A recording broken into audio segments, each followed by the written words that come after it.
finally, we come to our media picks for the month, and I'm not going to suggest who goes first. Who would you like to go first this month, Andy?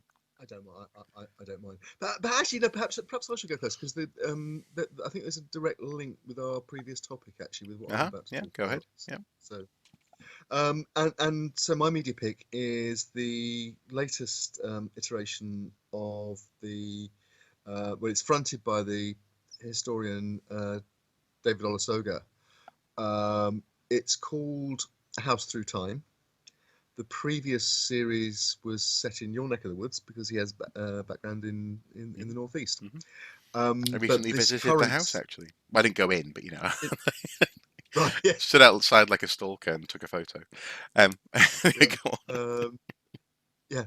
But basically, there's a very famous, very successful BBC franchise called Who Do You Think You Are, where famous people get to look at their history, their family tree. Most famously, Danny Dyer was portrayed as being a descendant of Edward III, but then the mathematicians and experts in genealogy pointed out that given the number of descendants Edward III has mathematically over the years, quite a lot of people are related to Edward III, and the fact that Danny Dyer is not really that remarkable, but though he's traded on it ever since. But this actually is a series which doesn't take that personal identity route, but it actually looks at something most of us have, which is thankfully, which is a place to live, and it puts that in a historical and cultural context. And this particular example is a house in Bristol. And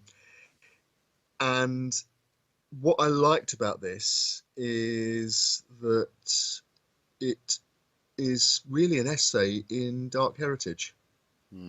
Because Guinea Street in Bristol, which is where the house is situated, began life in the 18th century when Bristol was a major port, but it was also one of the major ports on the British end of the slave trade triangle.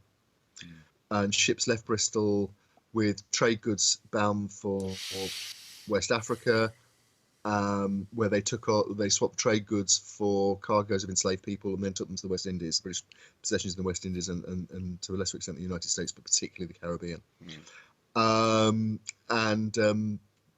It's interesting because David Olusoga himself is of, I think, Nigerian heritage. The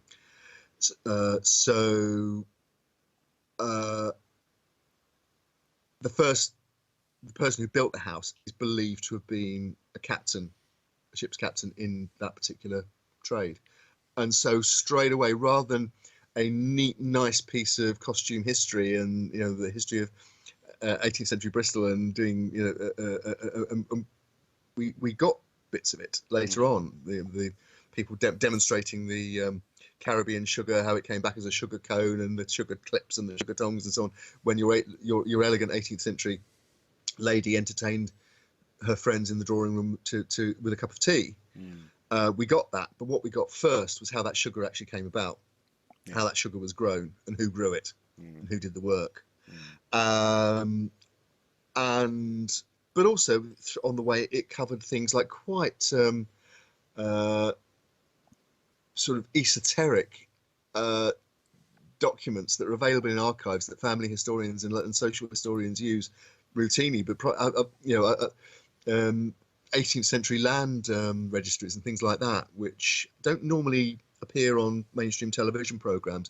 But it also is a very good presenter. He's got a very easy, amiable manner, but can speak to the detail as though he's not speaking a script. He actually understands what's going on. Well, and how the evidence has come about. And I was going to say, but also,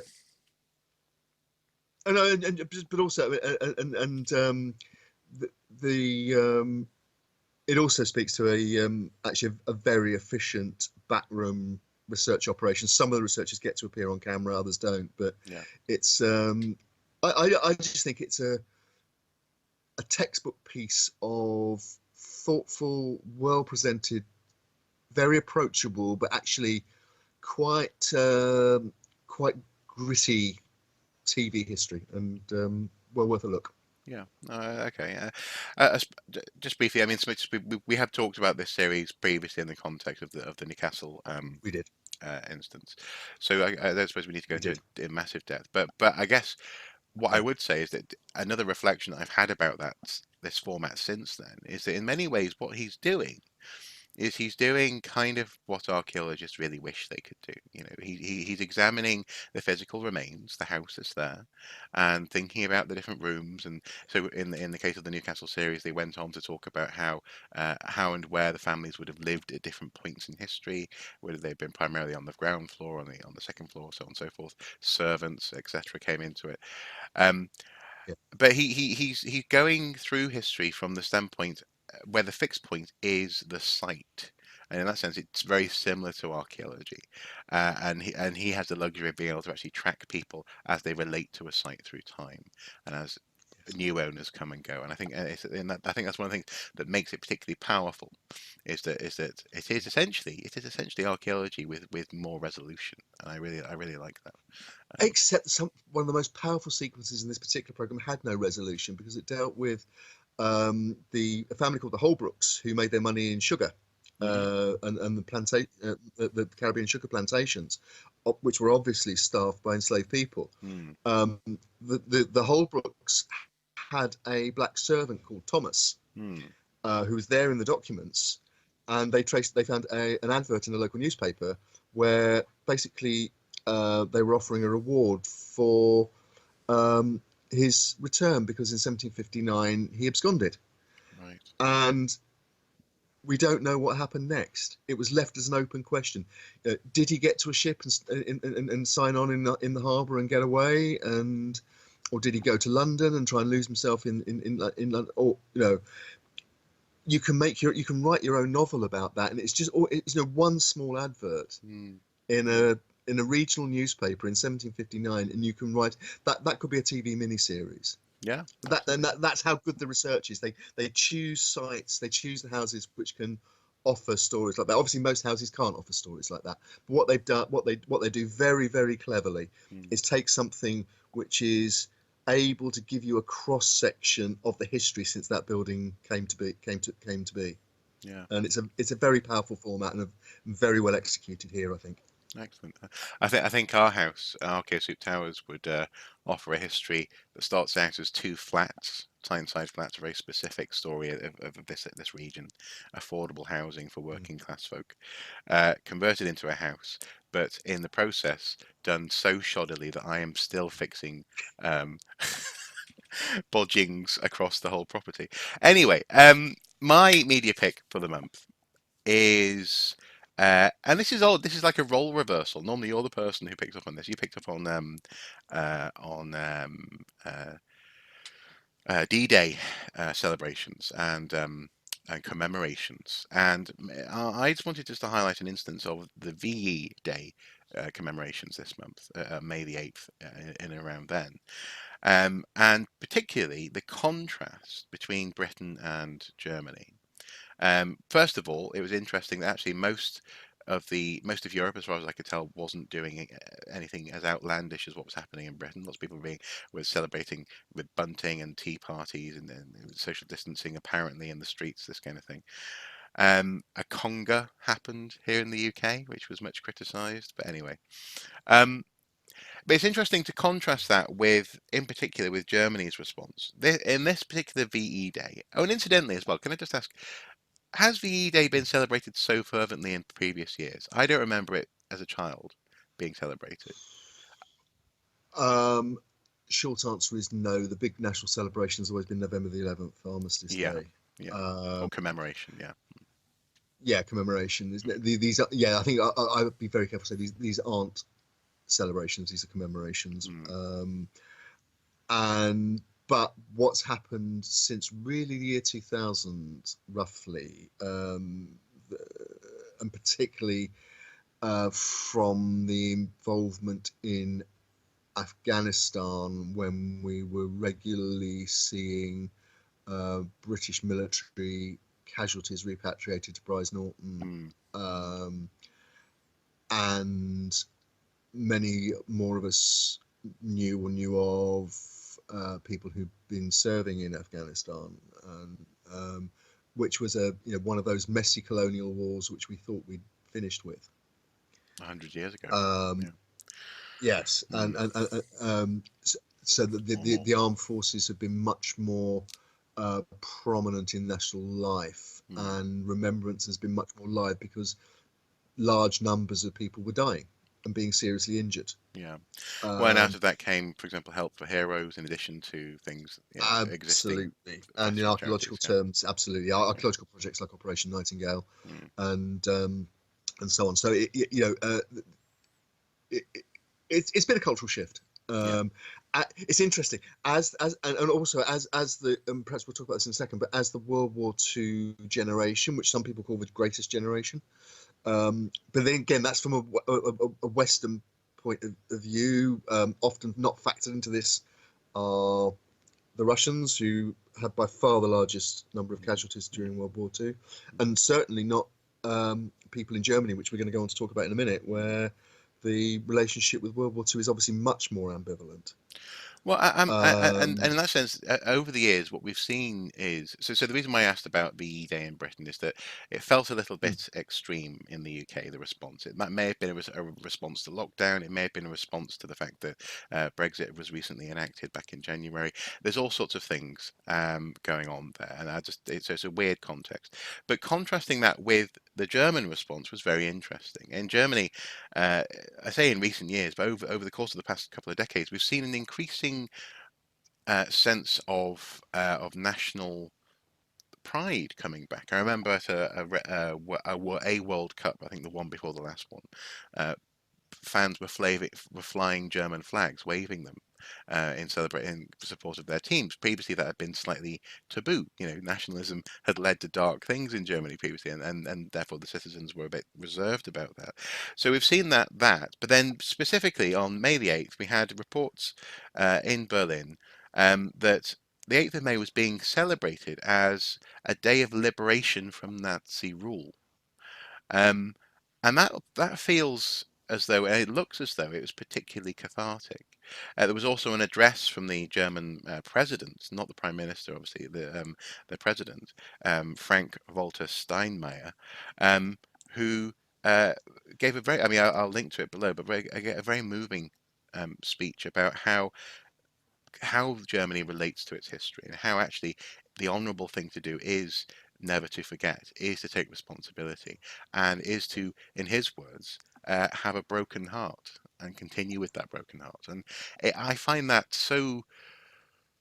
Well, actually, I'm slightly envious of it, if I'm honest, because contrasting that with a country where people were doing the conga for the Second World War, um, if you see what I mean, it feels as though Britain as a culture has not has not approached the Second World War in a matured, different way over the past 70 years compared to how Germany has had to do. And I have lots of theories and ideas, and particularly I could talk about this all day. But obviously, look at the time. You don't have time because of your uh, your uh, your publicity press junket that you're on at the moment for your book. But it's, it's hardly a junket. I'm sat here at home about to do another Skype call, Mark. No, I'm going to investigate it. Yeah. Andy Brockman leaves the house to promote his book, Despicable.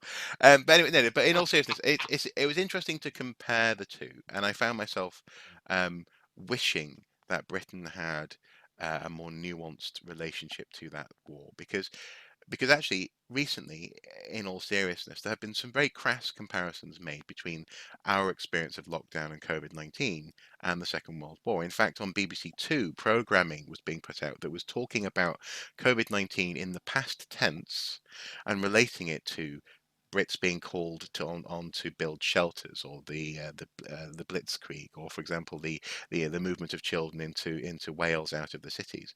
Um, I don't think that comparison was warranted, but it's irresistible somehow for British people, certainly in terms of mainstream culture. And I find it interesting that that's where we're at, and this is where Germany's at. So that this is the media that I wanted to highlight this month. No, I'm very pleased you did, because I feel exactly the same way. I think that one of the ways that English exceptionalism, I mean, it is pretty much an English thing. Mm, English exceptionalism manifests itself with this idea that somehow, you know, Britain won the Second World War. It didn't. It was on the winning side, hmm if you hmm want to look at it in terms of winning and losing. hmm Um, but and yes, it was a good thing to defeat fascism as as an ideology, which is only damaging and demeaning. hmm It's interesting today actually how iconography has been co-opted, because we've talked about the use of Blitz imagery and World War II imagery in COVID. mm, Um, the ongoing situation in America with Donald Trump saying that he's going to make the Antifa movement, the anti-fascist movement, mm, as it to explain that title, he's claiming that he's going to designate it as a domestic terrorist organisation. mm, This is the organisation that's behind the current protests or one of the organisations, one of the many organisations that's involved in the protests against police brutality, alleged police brutality. But um, as a response to Trump making that threat, people have been posting pictures of, for example, Winston Churchill, and just labelling it Antifa. The cast of Dad's Army, mm, Antifa. mm, People have been referring to their members of their family, including some archaeologists, who say, my grandfather fought in so and so against Nazi Germany, Antifa. mm, So it just shows how loaded this mm, imagery still is, even 75 years later. mm. Um, And and well, and I crucial. think I think it's very important that we develop a nuanced, questioning relationship with that history. I think No, I agree. I we, agree. we, we need to grow up. We do. And that's the point. We need to grow up. And as I've said and frankly, I'll put a link. I did a video essay a little while ago about why Britain needs to change its relationship with the Second World War. I'll link to that if people want to know more. But ultimately, that's what I think. That's what I feel. I feel as though it's not that I want to stop remembering. I do not want to abandon acts of Absolutely remembrance or not. commemoration. Absolutely. I think it's crucial, and also I think it's crucial that we learn from those lessons from those times. Um, but Yes. weird saccharine, uh, agenda-ridden representations of the war that people pick and choose, but crucially tend to only ever emphasize independent, small ideas, are very ugly, and crucially, they're absolutely not what people were fighting for 70 years ago. And so, in that sense, I'm all for commemoration, but you honor those people by remembering what actually happened, not by saying, um, well, not by continuing to say that somehow it's like the war, or continuing to compare Europe to Neville Chamberlain coming back from Berlin with a piece of paper saying peace in our time.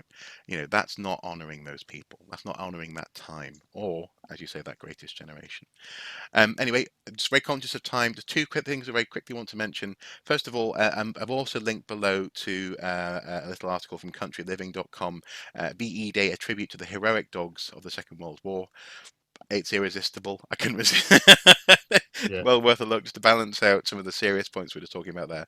And finally, the well, what seems to be a rebranding exercise. I want to flag this. This hasn't happened yet, but for future, it's probably going to go up in the future at some point in this segment. Um, Rebranding of the History Channel as Sky History. Everything you need to know about the brand new channel on the Radio Times website here, and in particular the fact It's that just like the old one. It still shows ancient aliens. Oh, sorry. and in particular the fact that we have the key image is of not Patrick Stewart, what's his name? Captain Kirk, William Shatner, Oh, William Shatner. Yeah, yeah, William that Shatner, one of the historian. standing in front of the unexplained with X emphasized. So we're going back to that 1990s X Files chic. Um, so it's kind of all change but no change, it seems, for the History Channel. Um, Sky History UK will launch on the 27th. Oh, it's launched recently on 27th of May alongside Sky Nature and Sky Documentaries. So do you have Sky, Andy? Can you watch it or? We do. I'm I'll tell afraid you we what. do have Take a technical look? Take a difficulties. look. Report back. I want to know more. We don't have Sky. Uh, all, as far as I can see, all that's happened is that the TV guide has changed the labels. That's Oh, all. really? Is that It's it? Oh, it's, okay. it's a rebranding exercise. All Yeah. right. Okay. And then William Shatner was rolled out. Schedule's identical to the day before. It's sort Oh, of okay. So they still have yeah. Ancient Aliens then.